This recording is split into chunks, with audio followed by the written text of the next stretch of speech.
ऋग्वेद के 10वें मंडल में जब आप पढ़ेंगे पुरुषाः सुक्ता के अंदर, तो आपको पढ़ने के लिए मिलेगा।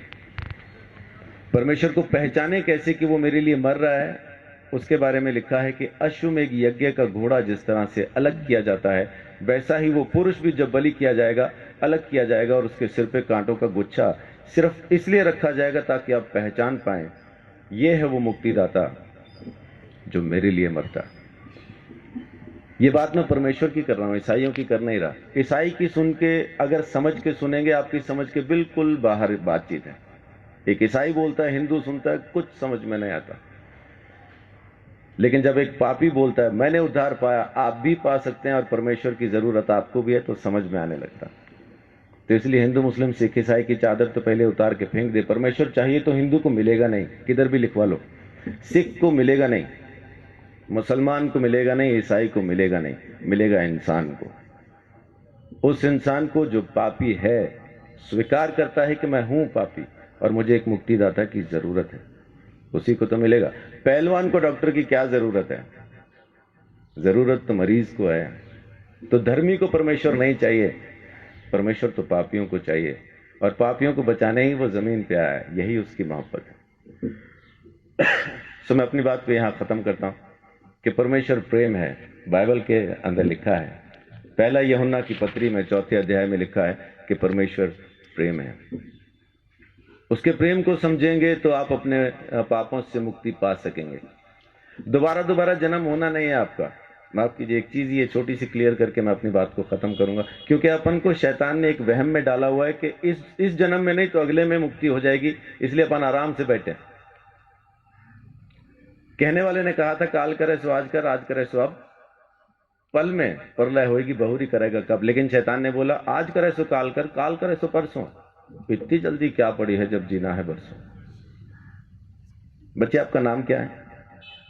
ध्रुव। आपके बच्चे कहाँ हैं? अजीब सवाल है। उम्र क्या है आपकी? 9 साल के बच्चे से मैं पूछ रहा हूं कि आपके बच्चे कहाँ हैं? आम के पेड़ पे जो मई जून में आम लगने हैं, इस वक्त कहाँ हैं? बहुत बहुत शुक्रिया। गुरुजी कहते हैं आम में, उसी पेड़ में वो आम है जो मई जून में दिखाई देंगे। तो ध्रुव के बच्चे कहाँ हैं? ध्रुव में। जब उसका मौसम आएगा बच्चे नजर आएंगे। तो जब ध्रुव नहीं था तब उसके बच्चे कहाँ थे? बाप में। पापा में। और जब पापा नहीं थे तब ध्रुव के बच्चे कहाँ थे?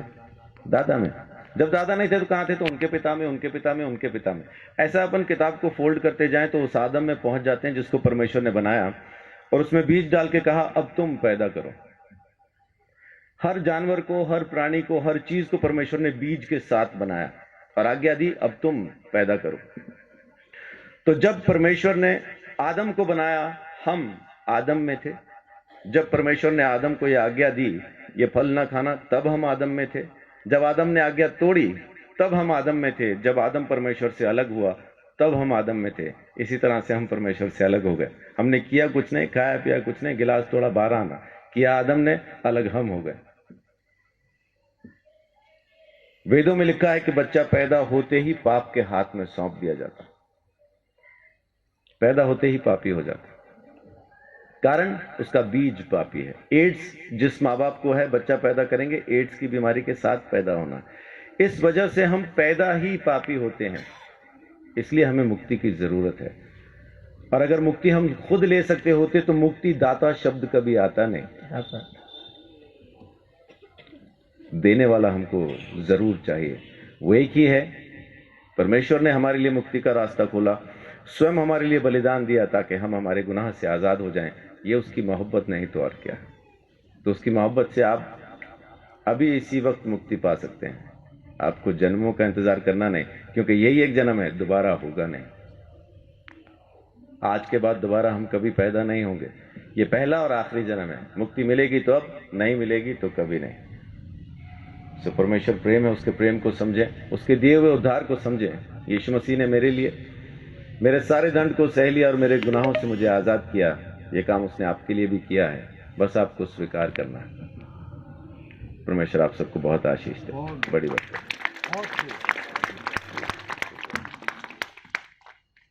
बहुत बहुत धन्यवाद पास्टर संदीप चौधरी जी का। मेरे सवाल का इन्होंने बड़े सरल रूप में उत्तर दे दिया, और अगर यही चीज हम सभी के समझ में आ जाए तो हमारा भटकाव खत्म हो जाए।